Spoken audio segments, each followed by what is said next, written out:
I did not own slaves, and you were not a slave. Correct. Right, so we are individuals, and therefore we cannot be held accountable or should receive something from something that didn't happen to us or something we did not do. That is a basic law of justice, that I can't be held accountable for something that somebody looked like me did, and you should not benefit from something that somebody you were related to. Charlie Kirk has no problem putting his true beliefs about anyone who isn't a white, rabid conservative like him on full display. You're gonna remove my appendix and you're a black lesbian. See a black pilot, you wonder, you say, I hope they are qualified. If I see a black pilot, I'm gonna be like, boy, I hope he's qualified. I'm dealing with somebody in customer service who's a moronic black woman. I wonder, is she there because of her excellence, or is she there because of affirmative action? Thomas Sowell and Justice Clarence Thomas are far better black role models to celebrate than Martin Luther King, period. End of story. This guy is not worthy of a national holiday. He is not worthy of godlike status. In fact, I think it's really harmful. You do not have the brain processing power to otherwise be taken really seriously. You had to go steal a white person's slot to go be taken somewhat seriously. Play cut 52. It's 5. Okay, now 5 is a lot, right? I'm gonna give you some credit. Do you know how many mass shooters there have been in America over the last 10 years? Counting or not counting gang violence? What did you say, Malcolm? Well, I said the same thing that everybody says, that his assassination was the result of the climate of hate. But only I said the chickens came home to roost, and which means the same thing. Climate of hate means that this is the result of something.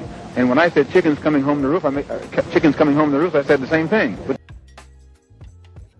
Happy Friday. What up? What up? What up? Come on in. Welcome to On the Shoulders of Giants. I am Joseph Ward. If this is your first time here, welcome. We get down on the get down. We tell the truth, but we have fun. So shout out to all my returning viewers. I appreciate you all for your continued support on what we do over here. Shout out to Professor Carl Tone Jones. Shout out to Patrick Irvin. On my homies, man, they've been holding me down. And I appreciate all the support that they've been giving me. And we about to get into this Charlie Kirk thing, because we already know our people be wild. Our people be tripping. Black people really be showing their colors. On one end, we don't like racism. And on the other end, when something happens, we want to support it. What? Look, I'm not switching nothing up. I ain't switching nothing up. What's funny is, or what's ironic also that goes along with this show, what's ironic is, what, 2 days ago, Charlie Kirk was taken out. And before he was taken out, like maybe an hour before he was taken out, I dropped the short. I dropped the short. I put it on TikTok, then I put it here on YouTube. The short when me, PC, and Pat did a breakdown on Charlie Kirk. We was talking to the young black guy Malcolm at one of those colleges, and he was talking about violence and everything with the black community.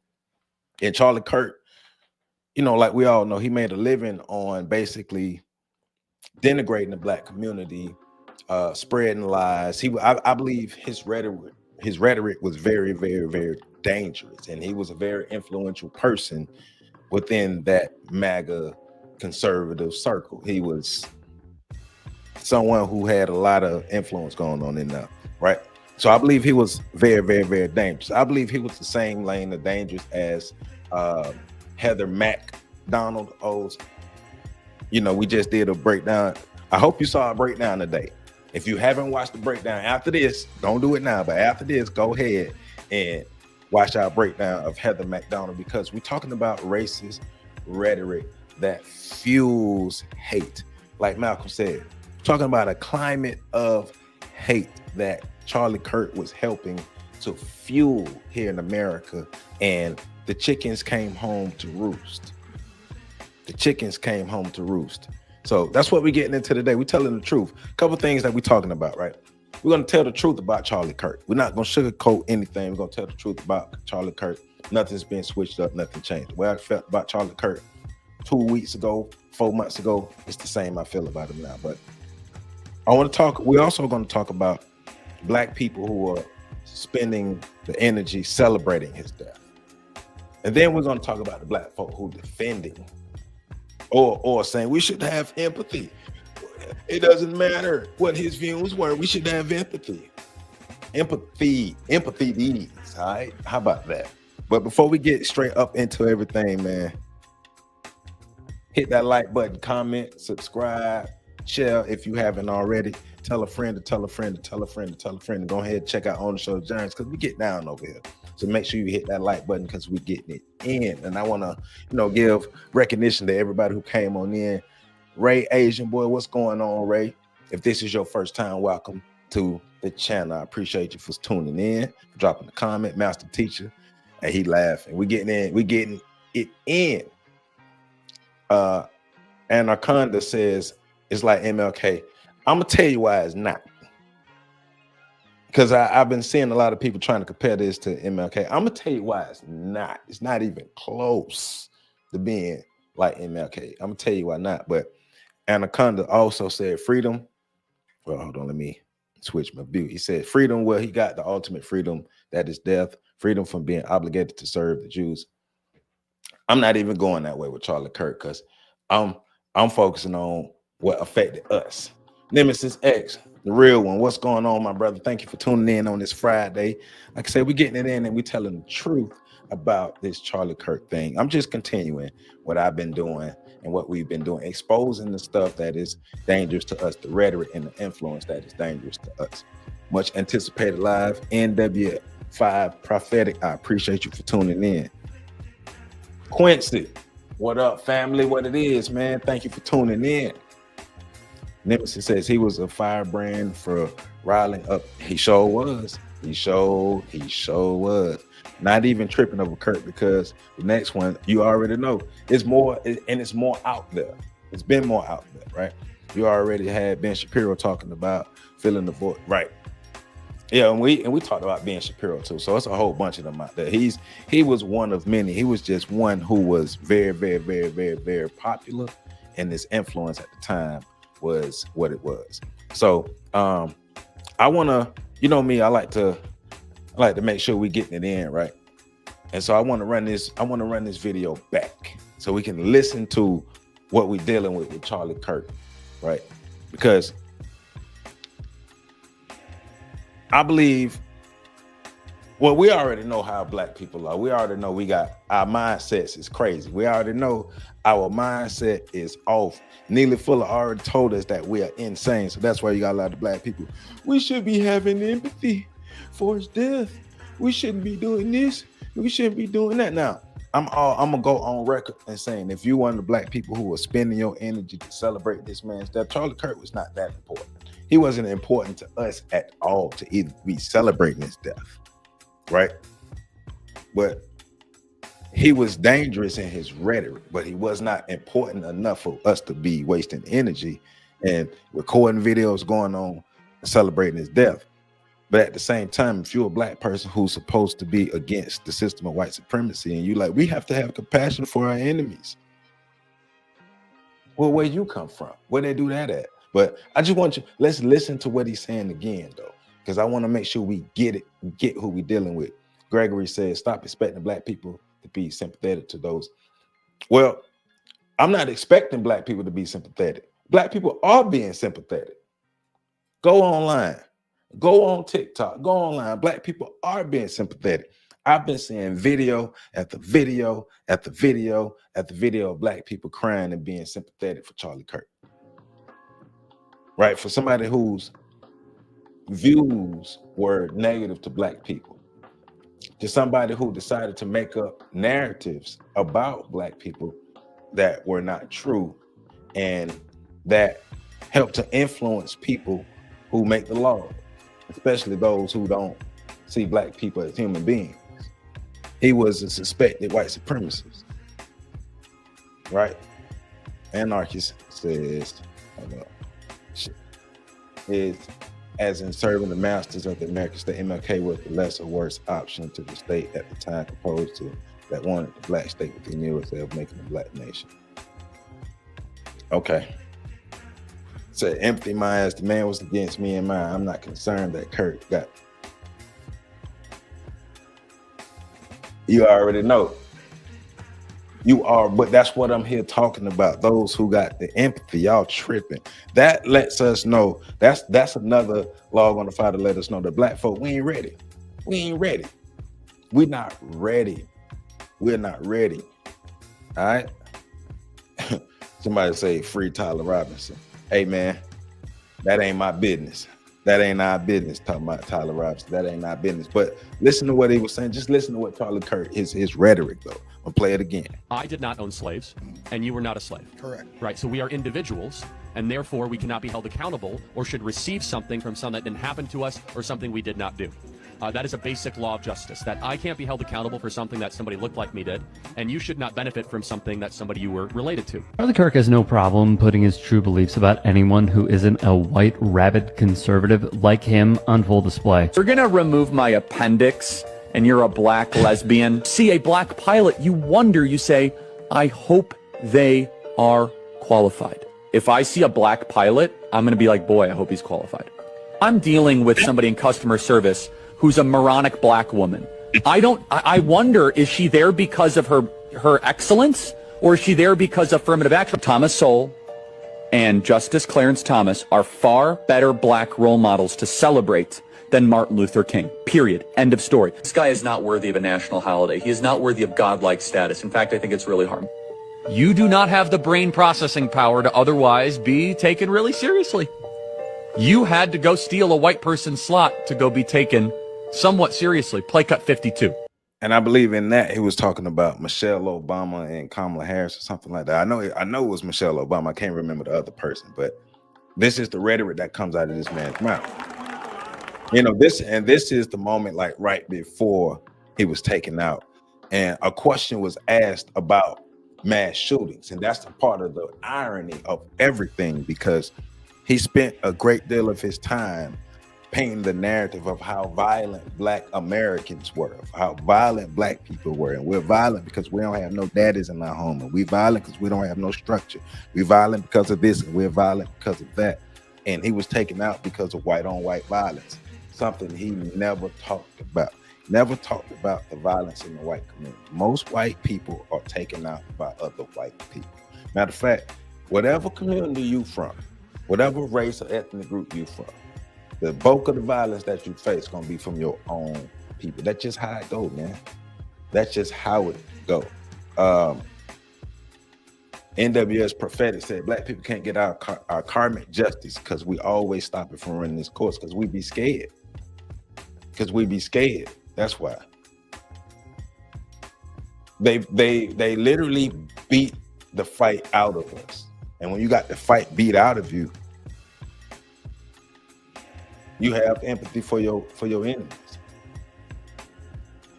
All of a sudden you got morals and values and things for your enemies. But when look, man, and a lot of you black YouTubers out here who be trying to act like y'all down for black people because you black and trying to act like you down for black. I see y'all too, man. A lot of y'all YouTubers, I see y'all.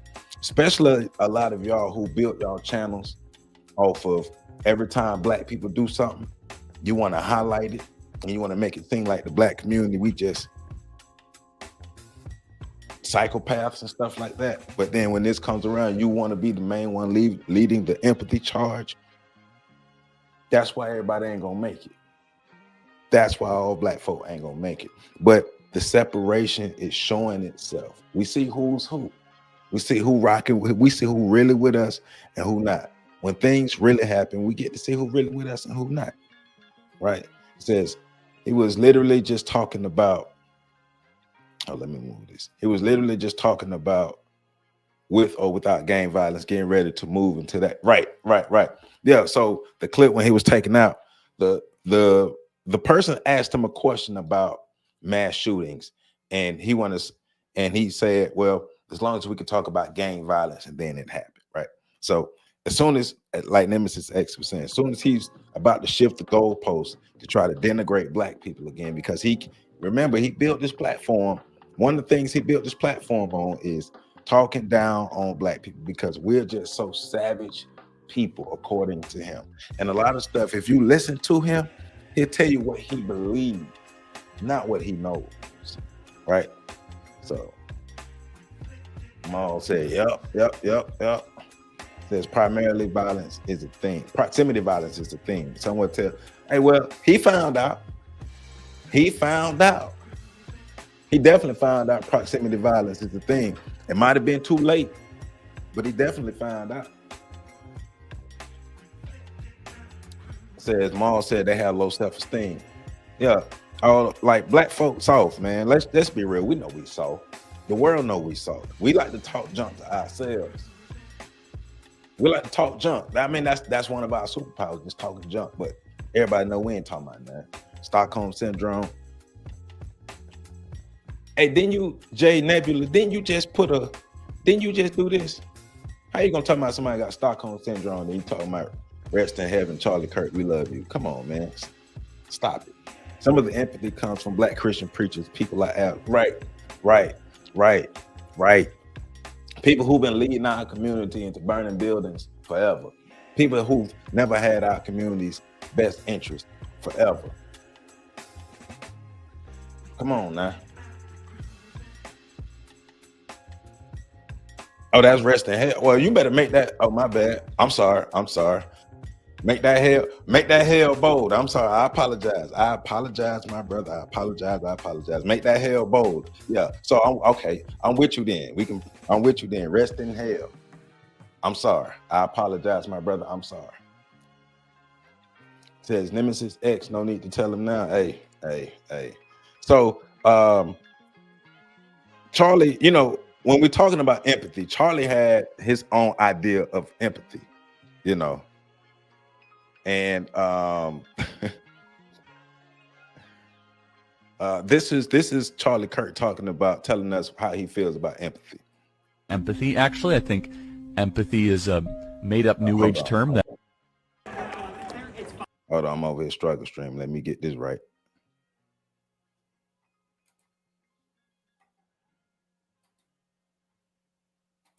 Damage. You had a.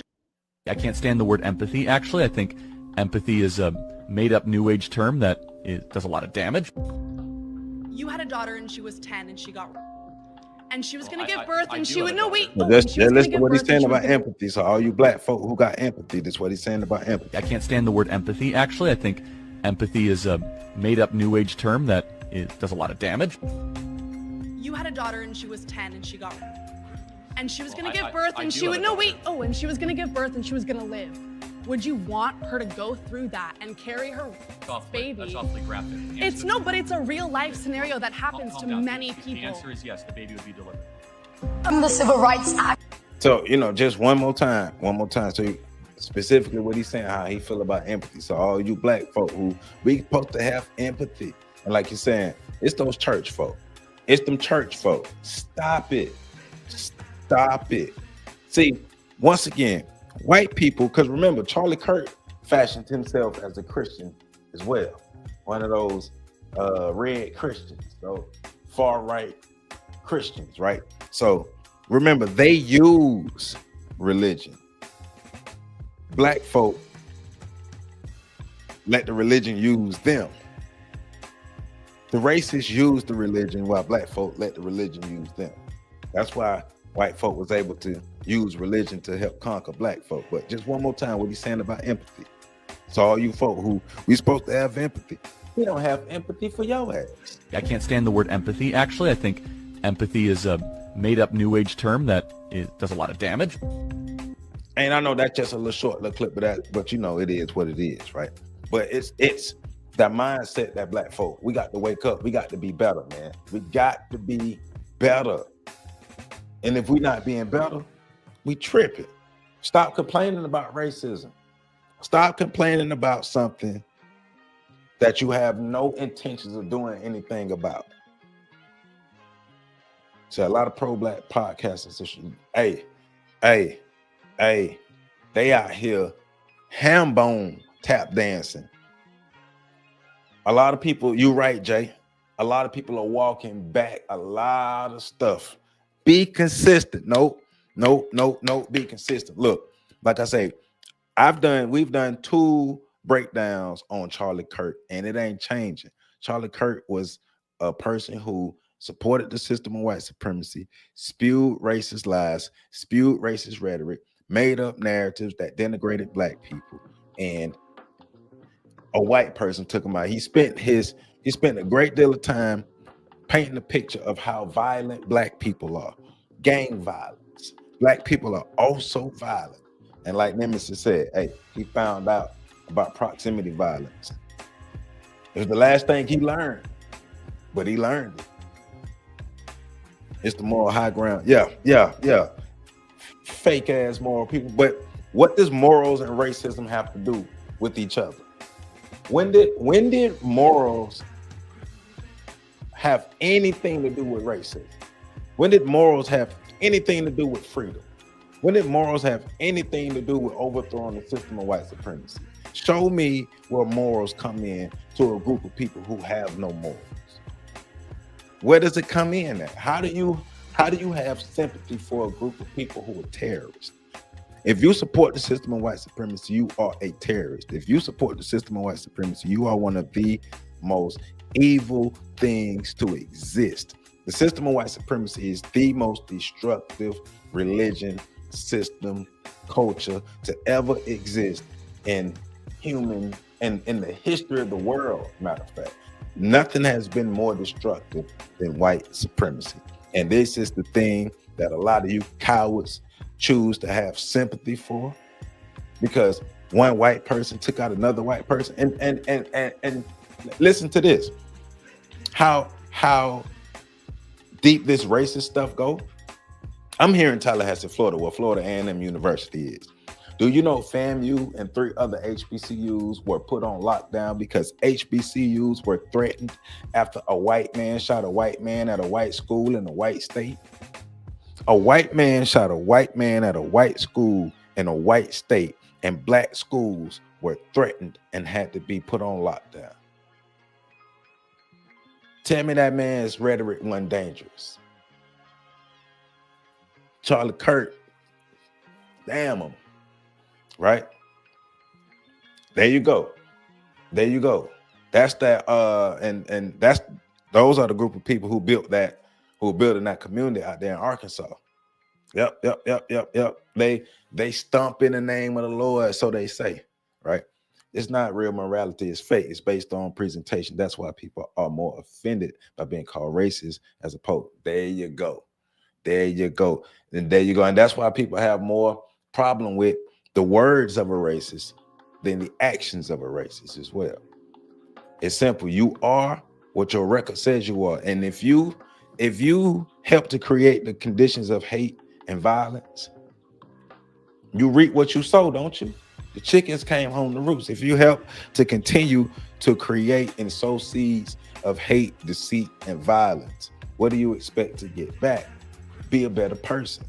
At the same time, they are so racist. They don't care about what happened in Colorado. Yeah, some other stuff was happening around that time too. Says they have so much hatred towards us, they didn't even acknowledge what happened. Hey, man. Both of y'all talking about Colorado. So look at this. Let me show y'all this. This is from the Prince of Pan-Africanism. This is, Umar says, while I do not agree with Mr. Kirk's rhetoric and consider him to be an anti-black bigot, I will neither rejoice at the loss of life of anyone who hasn't directly participated in the unaliving of a member of the Black American race. I'm ashamed to see members of my community celebrating this situation. I will never ask you to mourn. I will never ask you to mourn the loss of an enemy of our race, but to celebrate an unaliving is completely unacceptable. We know all too well that the greatest recipients of political assassinations in this country have been our own people. Stop laughing at the misfortunes of others and get prepared. Political assassinations have returned to the United States of America, courtesy of the deep state. If you scared, just say you scared. If you pandering, just say you pandering. If you want white people money, just say, I want white people money because I got to get my little raggedy school up off the ground. So I'm going to go ahead and put a post out here like this so people can, maybe white people can give me money for my little raggedy school that I've been scamming the black community for over 10 years for. So I'm going to go ahead and put out, if you scared, just say you scared. If you want white people to, like you just said, don't beat around the bush. But when did people stop celebrating their enemies' downfall? When did that happen? When did people stop celebrating the downfall of their enemies? Because remember, this is the same brother when it came to black people who said that some black people need to be taken out and all black people ain't gonna make it. But he specifically said some black people need to be taken out. So you cool with some black people being taken out, but when a white racist is taken out by his own people, you got empathy. Umar has empathy. He don't have no empathy for black men. No empathy for black men at all. All right, Umar. Go to hell, Umar. Go to hell. Right?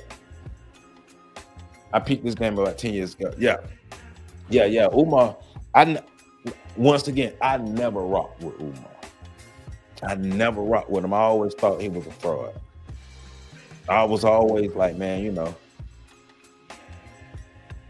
I rock with more Dr. Amos Wilson, more Jawanza Kunjufu. Said Dr. Umar's a fraud, online asking for money because his banking fraud. We know. Yep. His own enemy said empathy is a weakness. Umar is a weakness. How about that? Dr. Umar Johnson is a weakness. It's clear to be a statement having said that black people should be wealthy and the environment changed. Right. Yeah. But thank you, Nemesis. Man, bruh, you be on point. And that's one of the things I'm getting at. And this is Charlie. That's why I keep saying Charlie Kirk is dangerous. His rhetoric was dangerous. Right? Because once again, the fact that HBCUs were threatened with violence, black people had nothing to do with this, but I guarantee you black people will feel some of the outcome of this. I guarantee you more black people and more black institutions will be targeted because of this. There will be backlash, and it won't be backlash toward other white people. There will be backlash toward black people who Charlie Kirk always targeted with his, well, I'm not gonna say always, but we received a lot of the targets from Charlie Kirk from basically making it seem like we are the savages of the United States. His people was listening to that. His people was listening to that stuff. They believe that. They believe that we are the violent ones. There you go. His wife just released a statement. I'm going to see if I can find it. Now, what it says, they're executing the same initiatives in Europe, Australia, and South Africa. So, it says, if you thought my husband's mission was powerful before, you have no idea what you just have unleashed across the entire country and this world. You have no idea the fire that if you ignited within this wife, the cries of this widow will echo around the world like a battle cry. She said, the movement my husband built will not die. White supremacy. She basically should have just said white supremacy will live on. She's going to continue to fight. Hey, man, we keep telling y'all how dangerous the white women are. We keep telling y'all how dangerous the white women are. The system of white supremacy does not exist and continue the way it does without the support of white women. Patriarchy, what everybody like to talk about, does not continue to exist and thrive the way it does. White patriarchy, white male patriarchy, without the support of white women. And white women are just as racist as these white dudes. It's all in their household, all in their bloodlines, all in their ideologies, all in their culture, everything about them. They're about keeping the system alive. Why would they be in the business of tearing the system down? What sense would it make for people who benefit from the system of white supremacy to actually work toward breaking it down? It says, is our people need to look up Agenda 21, population control. Oh man, you know, people been talking about population control for like the last 20, well, before that, but I know in my lifetime, since I've been learning a lot of this information, for like the last 20, 25 years, people been talking about the population control thing, man. Yeah, man, they've been on that. Now listen, go back up, Jay, I think, no, Anaconda said like MLK. And that's ironic because I found the video of a buddy saying something like that. This right here went with Charlie Kirk, the MLK of the conservative youth movement today. He is the equivalent of MLK. You can say whatever. Some could even say he's bigger than MLK because of social media, because of what's going on with social media and how messages go viral. He is probably more famous today with his impact worldwide than MLK was in America, because MLK wasn't having his clips going viral worldwide. One more time. Make sure you heard it one more time to make sure you heard what he said. And another log on the fire, Charlie Kirk's rhetoric was dangerous. Charlie Kirk's influence was dangerous. It ignited, just like his wife said, it was igniting the fire of the white supremacists. If they see him as a martyr like MLK, like him and Charlie Kirk and Martin Luther King are nowhere in the same ballpark. They're nowhere in the same league. Nowhere. Their ideologies are polar opposites. There's no way Charlie Kirk don't have half of the humanity in him to even exist in the same atmosphere as Dr. King. But they see all they need to do is believe that he is somebody who is that influential, somebody who's that powerful, somebody who's that important. That's all they need to do. Because remember, he was very influential to them college racist white boys, those far right white boys that would be at those rallies and those colleges supporting him. His death is so ironic. That the hill he died on, like he literally died on the hill of painting black people as the violent people when that white dude took him out. That's crazy. Said they just pushed a racial profiling bill in the law. We need to be. We got to check that out. Man. It's wild, man. It's wild out here. What's going on, man? Said boys and girls. What that mean? What you mean by boys and girls? FM says, where was he supposedly leading them? I don't know. But I guess if it was to make more racist, then he done his job. If it was to uphold the system of white supremacy, then he's done his job. If he create more of them, then I guess he's done his job. I guess that's where he was leading them. But he wasn't leading to them nothing real that was gonna be significant to help America get better, like in real life for like all of America, maybe white America, white racist America, not all of America. It's insanity to want to integrate with these people. That energy the so-called founders had never dissipated. It's only right. Well, once again, and I'm glad you said that. I'm glad you said that because I keep talking about the refinement and the evolution of the system of white supremacy. So Charlie Kirk didn't have to be physically violent to be dangerous. Charlie Kirk just had to have the right talking points and the right moxie and the right presence and the right charisma to inspire others to be violent. That's why that's some of the refinement of white supremacy. They don't have to come out here and bash black people head in. They can do things behind the scenes to mess our lives up. They don't have to touch us directly to touch us.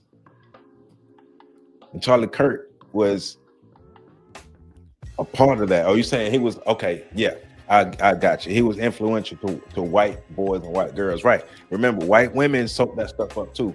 White women are the ones who pass the culture down to the white little boys, to the white babies. They keep it going. Conviction. What you mean? What you mean by conviction? So, I got some more, man. I got this video of Charlie Kirk. This is some of the example. This is more of an example of the type of person Charlie Kirk was and why his rhetoric was dangerous, especially for black people, because he had an obsession with us. He had a real obsession with black people. But that's what white supremacists do. Okay, now 5 is a lot, right? I'm gonna give you some credit. Hold on, that ain't it. And actually, black people were just forced right? So when segregation ended, right, black people, or when slavery ended, actually, black people were just forced wherever. And let me start it back over for a minute. And remember, Charlie Kirk made a living off of going to college campuses and debating inarticulate college students on various topics, but especially topics that involve the black community, or black violence, or black fatherhood, or him trying to paint the picture of why we are just so violent idiots running around. He's always debating inarticulate college students. So you are watching Charlie Kirk develop an inarticulate college student who don't know what he's talking about. But that's why we know what we talking about. But yeah, it says, let me put it like this so I can see. All right, so we can see. Said, you get what you pay for. He wanted that evil money. He got it. Says, you can see the disdain on his face. Charlie Kirk was born with disdain. This is the race. I'm telling you. So here you go. So when segregation ended, right, black people, or when slavery ended, actually, black people were just forced wherever, right? So they had nowhere to go. Yep. And then there was laws put in place to put them into prison, and after. Okay. It's okay. No. What's your name? Guys, what's your name? Jackson. It takes a lot of courage to come up here. Yeah, no, Let's just take a deep breath. I'm not here to pick on you. No, and I appreciate it. No, it's okay. I know that this can be very intimidating getting to a crowd like this. So just take a deep breath. Let me make your argument. I'm going to make your argument for you, and I'm going to tell you why I think it's wrong. Okay? Okay. Yeah. Is that fair? Yeah. Sure. Okay. So the argument that is being made, that you want to make, is that there's legacies of injustice, and that those legacies impact one generation after the other, and when those things get handed down, you have what is a system or a systemic issue that isn't just isolated in 2024. So the argument that you're making is that what happened in 1954 does impact 2024 of decade after decade after decade. Let me tell you my response to that. Of course, there is some truth to that. However, every culture, every person in this audience can point to issues that families or generations prior had that were able to overcome. So the question is, why is it that Black America is one of the only populations, that and Native American populations, that have not been able to overcome such evil, horror, and injustice? Now, if he's as intelligent as he poses himself to be, then he knows the answer to that question. And so let's go with the idea that Charlie Kirk is a pretty intelligent and he knows a good deal of American history. Then he would know the answer to that question because he's talking about systematic racism. There's a reason why the majority of Black people have not been able to overcome systemic racism, because systemic racism continues to target Black people and continue to do things that negatively affect Black people. How do you overcome somebody that keep beating you down? Because he's painting it as if it's like, and the analogy I'm gonna use, like you're on the schoolyard and somebody punched you one time and just left it. No, somebody punched you and jumped you and got their friends and they jumped, and every day they jump you. Every day they jump you. Every day you're not able to get on the monkey bars because every day they jump you. You're not able to progress because every day they jump you. Every day it's a consistency. So that's why one of the he's dangerous. And if he don't know and he up there speaking and he don't know, it's even more dangerous. They put a wild card up there. Hey, we know he just gonna say anything. So it says too many people desperate to speak. Yep. PC in the building. My bad, dog. I missed your call. I'm on here doing this thing, man. I'm trying to get in and talk about Charlie Kirk, but I appreciate you being in the building, my brother. Y'all show PC some love.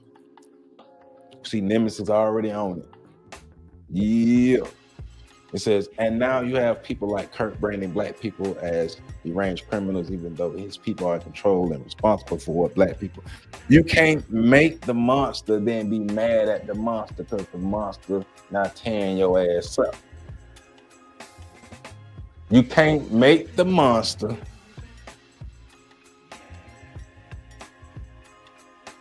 All right. 100 years of deprivation. How do you get over that? That's what I'm saying. You can't make the monster.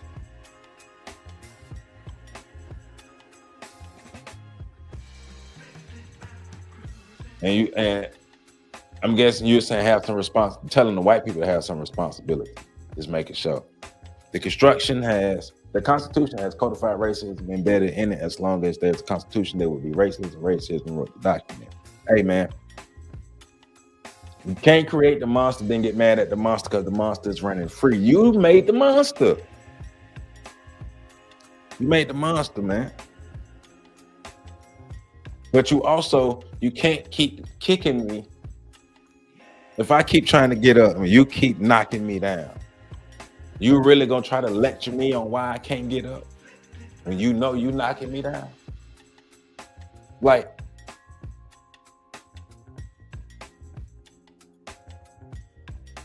oh, Jay, me and you both tripping tonight. Me and you both tripping tonight, Jay. It's Friday, man. It's been a long week. We both tripping, man. He said, give the verified descendants of our slave for the acres. Now, yeah. Now, we know they're not going to do that because we're not going to make them do it because we soft. We know we soft because we sitting up here trying to have empathy for a racist. But let Charlie keep lying to this dude, and then we're going to keep deconstructing this stuff and keep showing you this is another reason why Charlie Kirk is dangerous. And, hey, it is what it is when it comes to what happened to him. It is what it is. You can't be a part of creating an environment of hate and violence. And, yeah. Here's my perspective, and I want to hear what you have to say, is that the number one way to keep people out of poverty, lower the crime rate, and have a better society is whether or not you have a mom and a dad around. Would we agree that's an ideal? I bet you the shooter had a mom and a dad around. But also, to this narrative that he keeps trying to paint, right?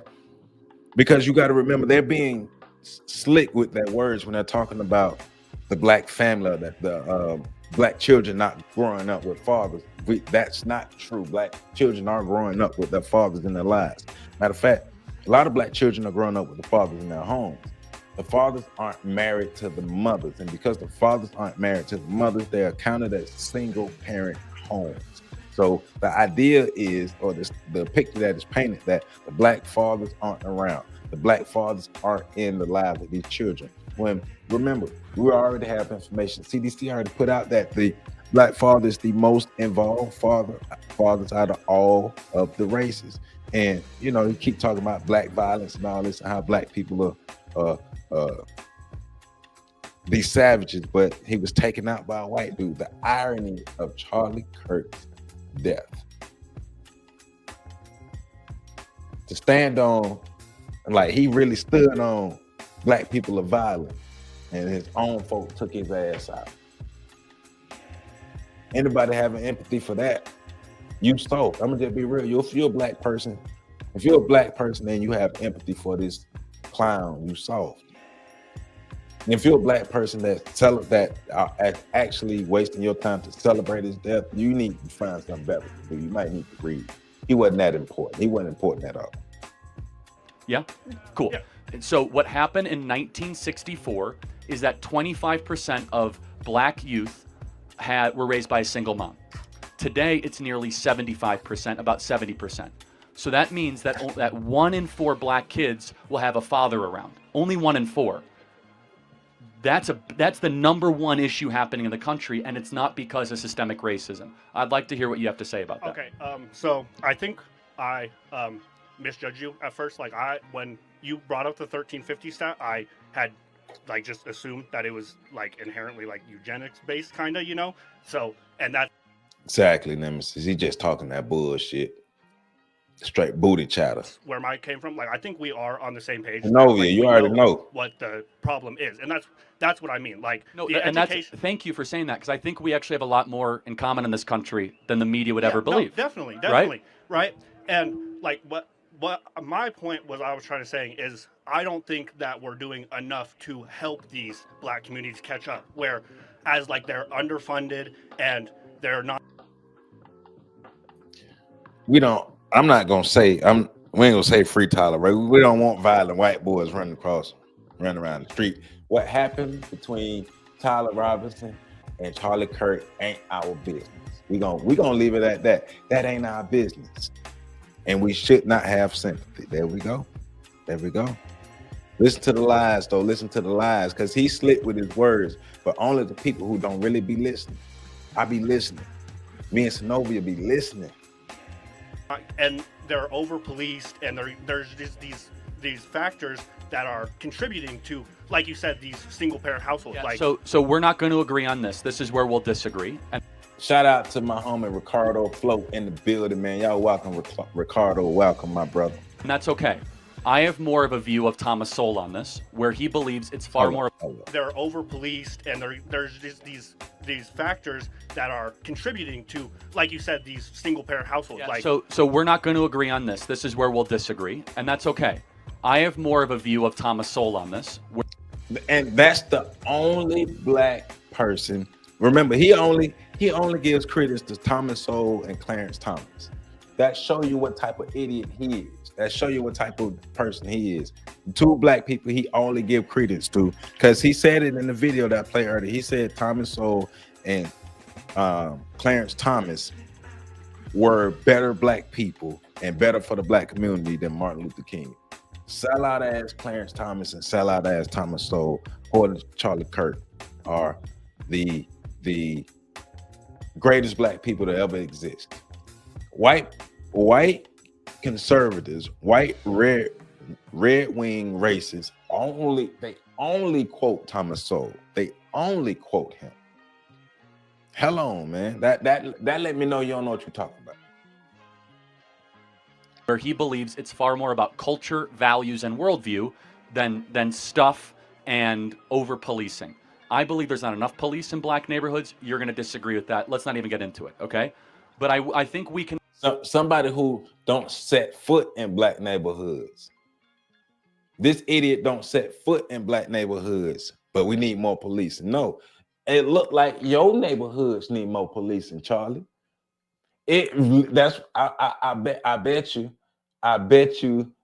now believe your communities need more policing, because you all are violent. Your people are violent. You have become a victim of your own madness. Ask a question, and I want your opinion. Why is it that the single motherhood rate in black America went from 25% to 75% over 50 years, where America did become less racist?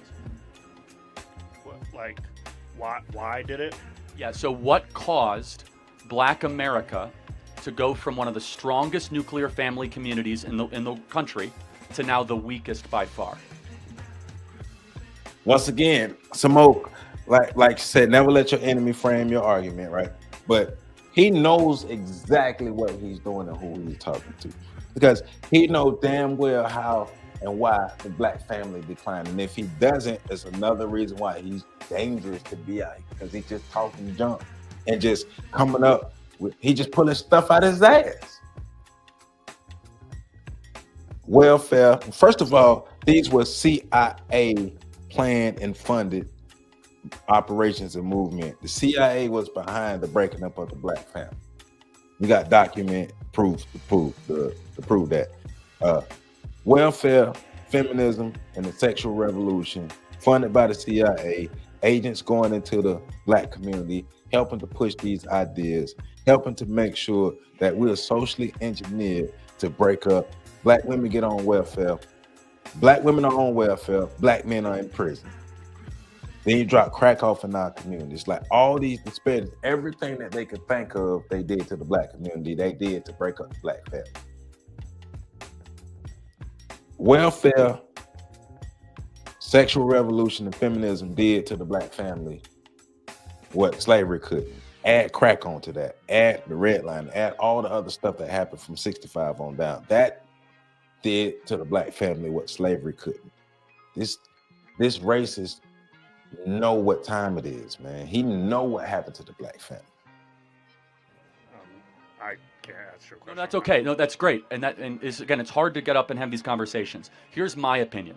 My opinion is that, yes, there was some social welfare that subsidized single motherhood, which means it's easier to get cash from the government if you say you are single than if you are married. I think we can agree that's stupid. That shouldn't happen, right?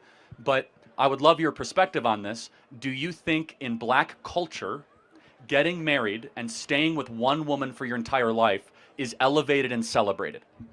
Well, yes, it is elevated and celebrated in black culture. It is elevated and celebrated. Now, is it elevated and celebrated at large? No. Is it elevated and celebrated on the internet? No. Because remember, Charlie Kirk don't know no real black people. In real life, there's the internet is different from real life. And he might not know that.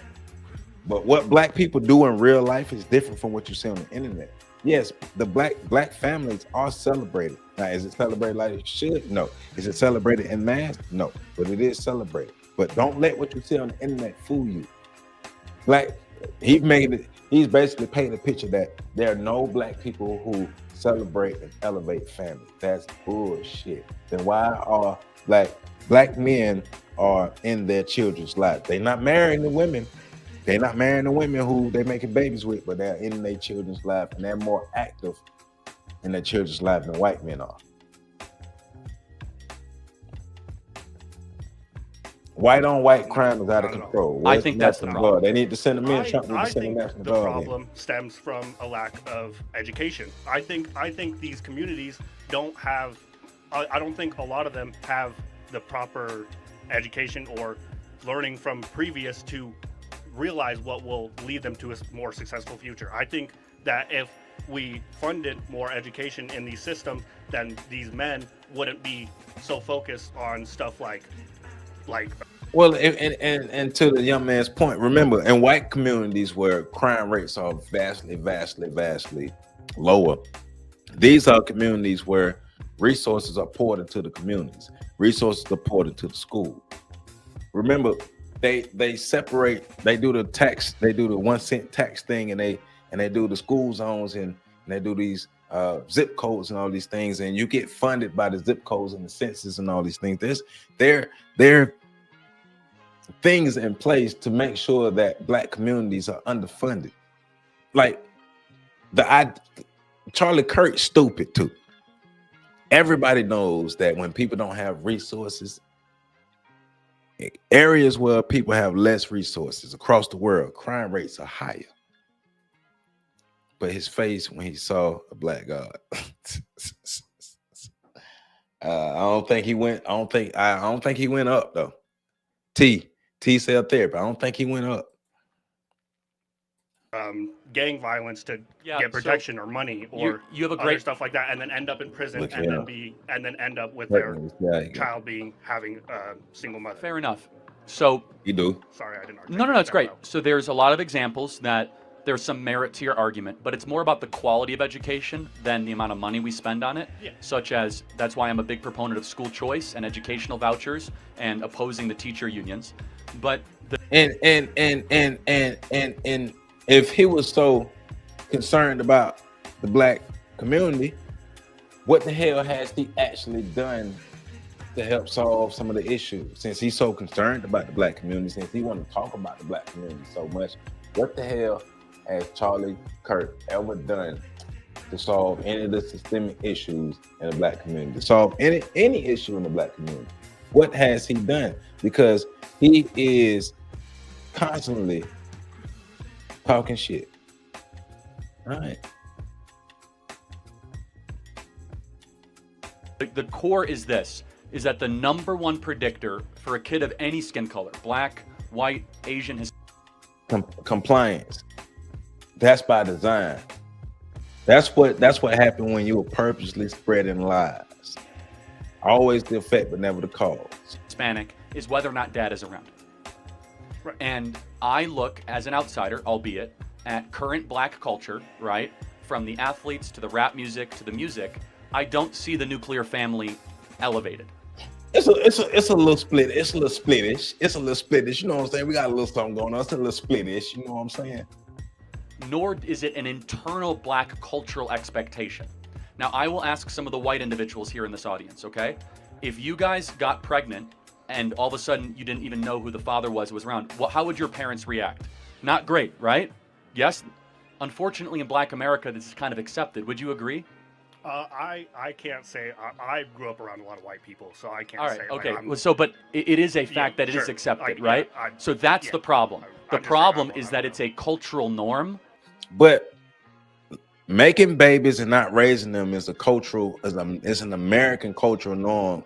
And the original deadbeat baby daddy, and who is still a deadbeat baby daddy, is the white man. You know how many babies Black women have from white men, and white men don't raise their kids? You know how many babies white women have from white men and they don't raise their kids? You know how many babies Asian women have from white men and they don't raise their kids? White men are the original deadbeat baby daddies. Don't let these narratives fool you. White men been pumping and dumping forever. Don't let them fool you, man. And if you didn't grow up around Black people, sit your ass down. That has then turned into the cycle of poverty. The cycle of poverty can break very quickly if fathers stayed with the women they impregnate. But most of these fathers aren't just leaving. A large majority of these fathers are ending up in prison. Like, this is good point. Why do you go to prison? No, they're not. No, a large majority of these fathers are not ending up in prison. This what happens when you don't know what the hell you're talking about, and you get up and you start talking misinformation. And this is perfect for Charlie Kirk, because he's eating it up. He's like, yeah, let me educate you on how to be racist and how to spread racist rhetoric. But listen to the brother. He really believes this maybe mixed guy believes that most Black men, most Black fathers end up in prison. He didn't even grow up around Black people. What? Because you commit crimes, but because the prison system has been targeted against minorities. Again, we're not going to agree here, right, and that's okay. Yeah, there's actually under enforcement of the laws when it comes where there's, for example. You're right. No, Charlie is right. There's under enforcement on the laws against white terrorists because mass shootings are up. Mass shootings have been happening. White people have been just terrorizing all these people, and it's been going under the radar. Well, for the most part, because they concentrate on Black people. If it's sensationalized, but white people been out here just being violent. So yes, white terrorists do need more policing. He's right about that. Right. They created these private prisons, and if these private prisons do you know that if these private prisons don't have a certain number of prisoners, then they can sue the area that they're in for not making sure that they have enough people to fill up the prisons. And so, they start from the low-hanging fruit, and that's usually only half of murders in Chicago get solved. Right, but are they all Black people though? Almost all of them, yeah. Like 80, well, 80. If they're not solved, how do we know that they're Black people? Well, because it's a Black victim in a Black neighborhood by a Black gang. So it's like you can assume oh, my bad. Charlie was a Black victim in Charlie was a white victim at a white school by a white terrorist. Kind of accepted. Would you agree? I can't against minorities. Again, we're not going to agree here, right, and that's okay. Yeah. There's actually under enforcement of the laws when it comes where there's, for example, only half of murders in Chicago get solved.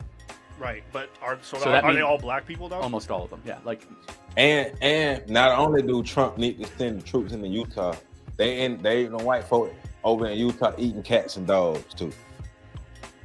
Man, y'all hit that like button too. If y'all haven't, please hit that like button. We're almost an hour in. If you have not hit that like button, hit that like button. We need to get these likes up. Let's run these likes up.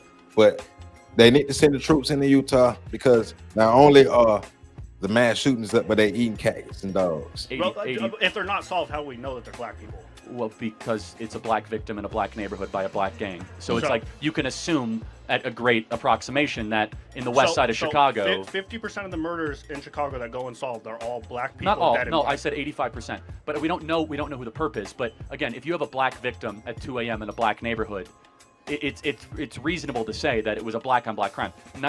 If I'm walking down the street and I see a group of white boys coming close to me, I should immediately defend myself because it's more than reasonable. I have 400 years of evidence to prove that these white boys are terrorists and they would try to hurt me. And not only would they try to take my life, they would try to take my freedom. So I should automatically profile these white boys and be ready to defend myself because I have no idea what type of bigotry, what type of racist thoughts are going through their head and how they may try to affect my freedom. So we should always profile white people because we have over 400 years of evidence in this country of how violent and terroristic and debaucherous they are. So I'm just saying, if we're going to talk about it, let's talk about it, Charlie. If we're going to talk about the damn violence, let's talk about the violence, Charlie. The things that we do to each other pales in comparison. We are captured, conditioned people. What's y'all excuse? We are captured, conditioned people who your people, the people you support, the system you support, condition us to behave this way. What's y'all excuse? Who conditioned you all to behave the way you cannibals behave? I'm just saying. 90% of murders after 2 a.m. in Chicago are black on black crimes. I'm from Chicago. Right. I happen to know it. So, right. But like half of all murders in Chicago are unsolved, which that means half of all murderers are walking free. So we have an under enforcement of laws. We have the ladies here in this audience should know this. You know that there's over 600,000 rape kits in this country that have not even been opened or tested? Well, shut the fuck up then. What you talking? Why bring it up? You have no idea what you're talking about. But I guess, it's Jermaine's fault. You got to remember, it's always Jermaine's fault. It's always Jermaine's fault, no matter what it is. A white man at a white school got shot by another white man and black people get blamed. It's always Jermaine's fault. Hey, look, you right. I'm sorry, nemesis. I'm sorry, bro. You right. Slavery did end. Slavery ended, bro, and I'm tripping because I'm the lone person who keeping slavery alive. And I'm the reason white supremacy and racism is still talked about in the United States because I keep forgetting that slavery ended and the world has changed. I'm sorry, nemesis. You right. See, man, you always right, bro. You always right, man. Which means that there are women who say that they've been raped and their kits are not even put in the system. There are probably hundreds of thousands of rapists that walk free in this country. Yeah, no, our system is No, what I'm saying, though, that's an under enforcement of laws, though. Yeah, because our system is terrible. No, I know, but you said we have an over enforcement. I don't think we have enough people in jail. You don't think we have enough people? No, like I agree. I agree. Because the person who took you out should have been in jail. I'm just saying. I said half of all murderers walk free. We don't even know who they are. Okay, true. True. Okay, and I sure, whatever. But I'm talking. I don't think that I don't think that black people are as more than 50% of exonerations from prison are black people. Like a black person is more likely than any other race to be tried for a crime that they did not commit. And Jermaine was wearing some Timberlands, a do-rag, a throwback jersey. He had one of them Nelly Band-Aids on his eye, and he was holding the gun like this in Utah. And nobody saw him. Jermaine. Yeah. And then to be released from prison for a crime that they did not commit. That's not totally true. Let's pretend that it is. It's because they're in front of the justice system more because of the high crime. But let's try to find some agreement. I'm talking percentages of exonerations. No, it's because they're in the system more, though. It's because you have more cases. But anyway, let's pretend that's true. Let's pretend the system's totally racist. Actually, there's more white people in the system because white people make up no, for sure. So you're just incorrect there, right? Like you're doing to me. But they don't commit as many crimes. Okay, so let's be cordial. Let's be cordial. You're not being, so let's calm down. And like we pointed out when we did a breakdown on Charlie Kirk, his style is to cut you off and then direct the conversation the way he wants to do it. And if you don't allow him to do that, he gonna self-destruct. And that's why he like to pick on low-hanging fruit. But he'll do it to anybody. I agree with what PC and Pat was saying when we did the breakdown. He would do it to anybody, but he like to target low-hanging fruit. This sucker off my damn screen, man. Charlie Kirk is dangerous, man. His rhetoric was dangerous. Go back to what his wife said. His message will live. I gotta read it like a white girl. Let me go back. Let me find Nemesis comment because he told us what the wife said, and I gotta read it. Okay, I gotta do my best white girl voice. If you thought my husband's mission was powerful before, you have no idea what you have just unleashed across this entire, at least across this entire country and this world, buddy. You better believe it, buddy. My husband, buddy. You have no idea the fire you have ignited within this white wife who supports the system of white supremacy like my husband. The cries of this white supremacist will echo around the world like a battle cry. Ah! The movement my husband built will not die just because your husband didn't build it. Your husband didn't build his white supremacist movement. It was already existing. They gave him a place because he was willing. He was willing to play the game. I'm just saying, he was willing to play the game.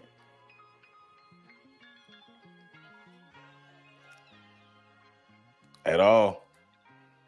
As of September 8th, 2025, U.S. Supreme Court has temporarily permitted immigration and customs enforcement agents to resume facts. And do you know that the flags were put at half mast for this loser, for this racist? The president ordered that the flags be put at half mast for Charlie Kirk. He was dangerous, man.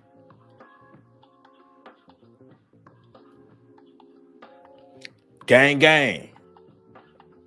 We should call each other gang for the rest of this life. Hey, gang.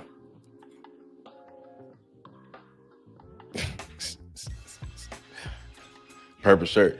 Hey, Sammy Sosa was around here looking like a Vienna sausage, man. Sammy Sosa crazy as hell. I looked at Sammy Sosa. I thought Sammy Sosa looked like a pig. He like pig skin, like an old Vienna sausage fresh out the can. Like, what the hell? Sammy Sosa. Hey.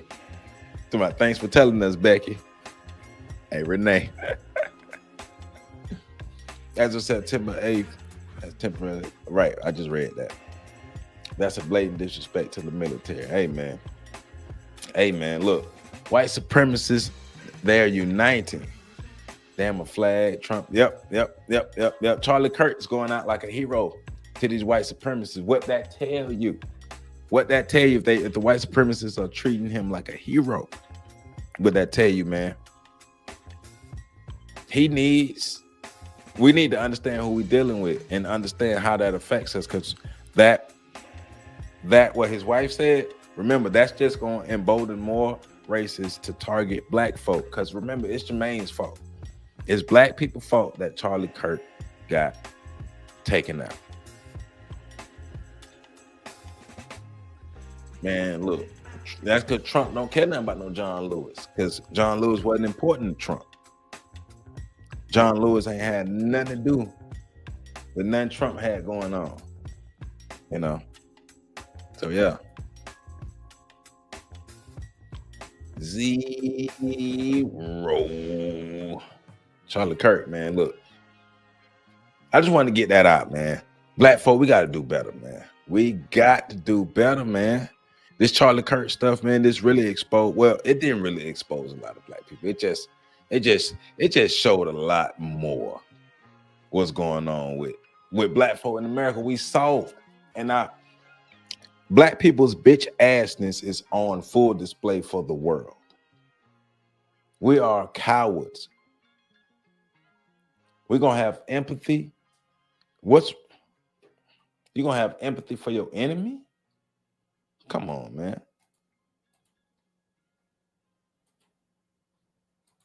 You're gonna have empathy for your enemy. The Prince of Pan-African. This is the Prince of Pan-Africanism. Hey, man, black queens forever, snow bunnies never, but snow kings, huh? Umar support racist snow kings. Have empathy for Charlie Kirk. That's what y'all leader told y'all. The greatest black leader we've had, the greatest self-proclaimed black leader we've had over the past 20 years. Show enough, sir. Show enough, sir. This is your leader. This is who folk donated to for the past 10 years. Black queens forever, snow bunnies never. But he support the snow kings. Yeah. Hey, gotta be ready, man. Black folk are scared as hell, cowards.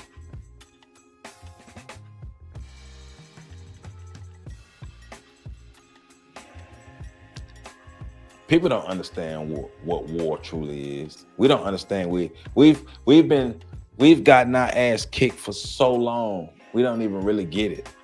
We don't even feel the war no more. We don't even recognize because we've gotten our ass kicked for so long. Right. There ain't no political violence. This white on white violence. This regular white on white crime. This ain't no political violence. Regular white on white terrorism, white gang violence. That's what that is. White gang violence. Yep. You live by the system of white supremacy. The white supremacy gonna take you out. His own people. It's always your own people. It's always your own people. He spent so much time bagging on black people because we are so violent. The irony of the death of Charlie Kirk. Yeah, I believe it because he represented the idea of the white supremacists. So they had to do it, man. You know how it go, man. America. That's how America is. America with 3 Ks, KKK. Look at this fool and this fool here. Desperate. I say he desperate, man. He want them donations, man. He want the white donations. Now, if you do this, maybe them snow bunnies will start donating. Black folk, man. It's just another example of it's over for us, for a lot of us. It's over for us, for a lot of us. Critical mass, the small enclaves we need to be concentrating on. Black people who really get it and who really down for real forward movement, advancement, any positive thing that we have for ourselves. Any black people who really down for that, who really understand the system of white supremacy. It ain't a lot of us. You got to understand, it ain't a lot of us out here. No matter the people who talk about it, no matter the people who look like they're about it. What are you actually doing on a regular basis to help to make sure that we improve our conditions and we combat the system of white supremacy? What are you doing on your regular basis? What do you do? What can you show? If you ain't got nothing to show, shut up. Stop complaining about something that you're not going to do anything about.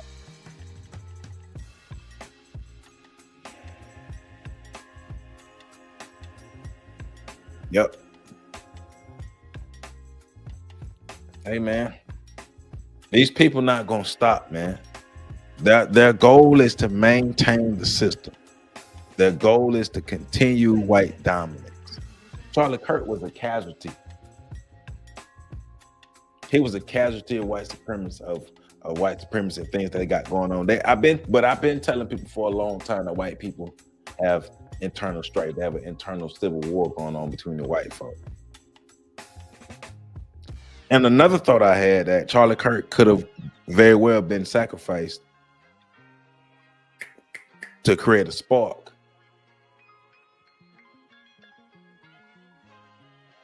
Because everybody knows Jermaine's fault that he died, so create a spark. I don't know. I know we crazy. I know that. I know we insane people.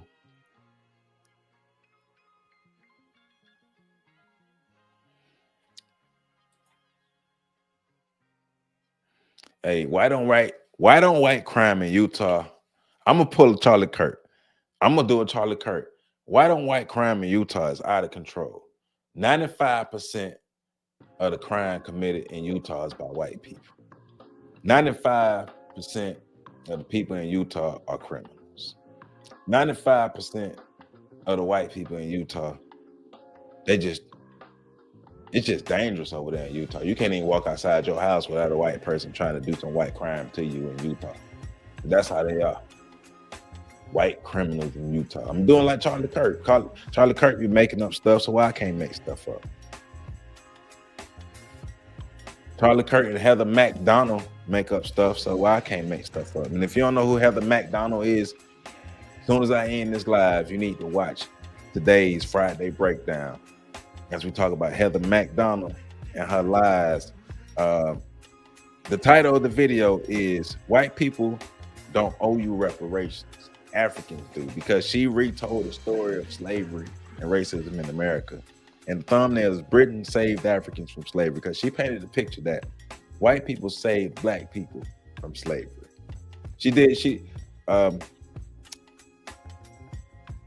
Heather is in the same ballpark as Charlie Kirk. She's a part of one of those racist think tanks, and they have big influence on the people who make the law.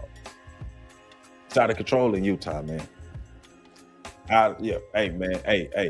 Utah, Idaho, Oregon, North Dakota, South Dakota, Maine. It's out of control. White folk are doing horrendous things to each other.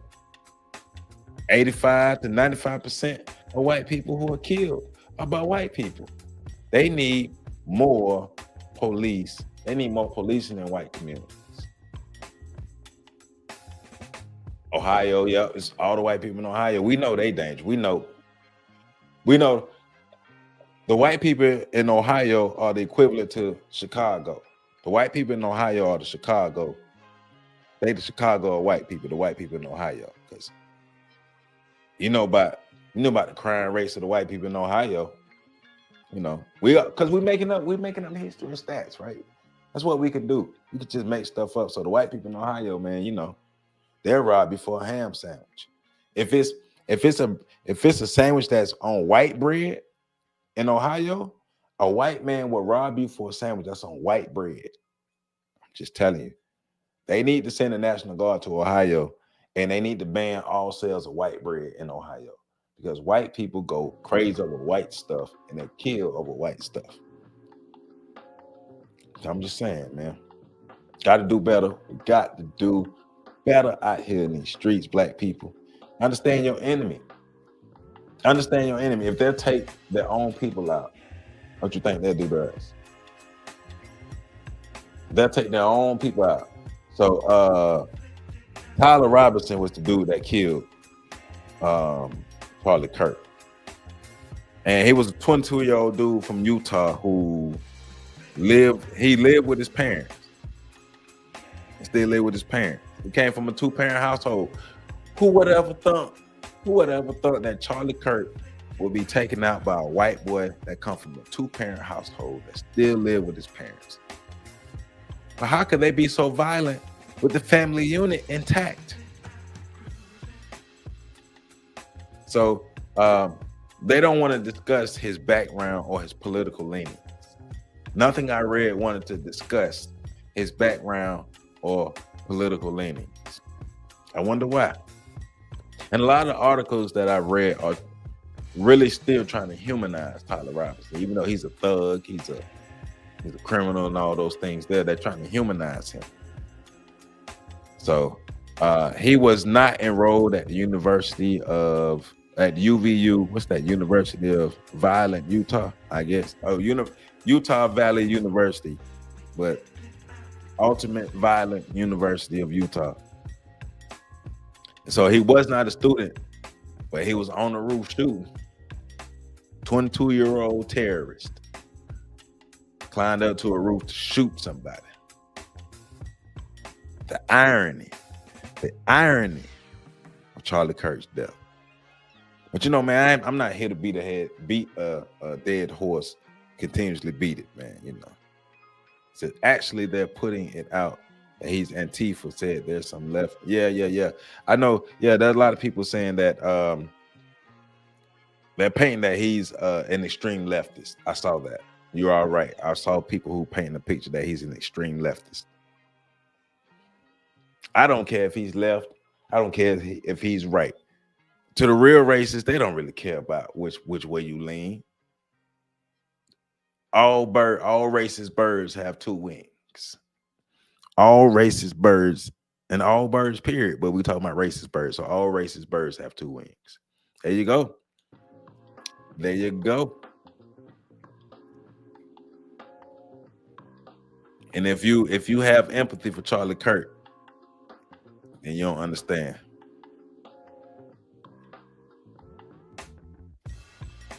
Yeah. Spencer Cox need to check. He needs to step his game up too, because too much violence in Ohio. In Utah. See, Ohio sticking on my brain. Too much violence. Yep. Only a fool is still buying into the division of the two-party system. Only a fool is. But man, it's Friday night, man. Almost 10:30 on a Friday night. You can tell I ain't had nothing going on, but I love y'all. And I want to come talk about this. So tomorrow, 3:30, be back here. Tomorrow, 3:30 p.m.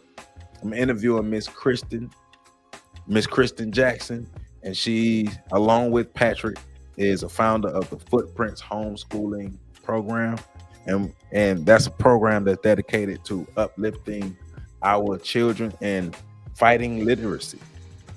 And so tomorrow 3:30 right here on the Shoulders of Giants. Be here. Welcome to the homeschooling Footprints. That's where we're going. Footprints Learning and Leadership Academy is the official name. Footprints Learning and Leadership Academy. We're talking about it because, once again, we talked about Umar not opening up schools, and we're going to show y'all. We're going to continue to show people who are opening up schools and doing things in the community, but also have some fun. So homeschoolingfootprints.com is the website to check it out. It'll be in the description. And of course, 3:30, not 3:35, but 3:30, be right back here on the Shoulders of Giants. And we getting it in. Robbie, man, I appreciate you. I appreciate you for supporting us. It's going down, Miss Kristen Jackson, tomorrow. So make sure y'all check it out. And make sure y'all check out last Saturday's interview with the brother Bruce Strobel Jr. as he's helping to lead the charge against environmental racism. Tyler Robinson has been awarded a $32,000 college scholarship to Utah State University, all the opportunities in the world, and he threw them away. Damn gang violent. Damn, he couldn't get out the gang life. He couldn't get out the white gang life. He could get out. So let me give my shout outs and my goodbyes. Saw, I appreciate you for tuning in. Rob B, thank you for tuning in. FM, thank you. Gregory Jones, thank you. Nemesis X, you're a real one. Thank you. Trevor Ta, thank you for tuning in. Thank you for commenting. BG, thank you. Renee Woods, thank you. Jay Nebula, thank you. Hey, we both were tripping tonight, Jay. We cool. You cool with me. We both were tripping. My man Ricardo Flo, thank you for tuning in. Thank you for your comments. I appreciate everybody coming in here commenting. Jerry Pra, I appreciate you. Thank you for your comment. Who else? Compliance, Restoration, and Roofing. Thank you. If I need my roof fixed, I'm calling you, Compliance. Just know that. Synovia, I appreciate you. Thank you. And Arconda, I appreciate the comments. T-Cell Therapy, I appreciate your comments. Who else? I don't like to miss nobody. I don't like to miss nobody. Quincy, appreciate you. Thank you. PC, are you with me? Oh yeah. I appreciate you for tuning in, my brother.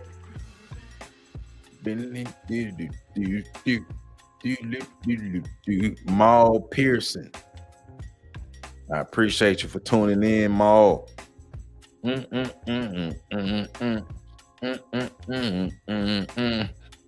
I like this beat here. I be jamming, man. I be trying not to use it too much, but I like it. Master Teacher, appreciate the comment. Ray Asian Boy, Ray was the first one to tune in. I appreciate the comment, Ray. Ray, hey, about to close this thing out. Peace and love to everybody. I appreciate you. I appreciate y'all. Once again, we back here tomorrow. What time? What time we back here tomorrow? What time?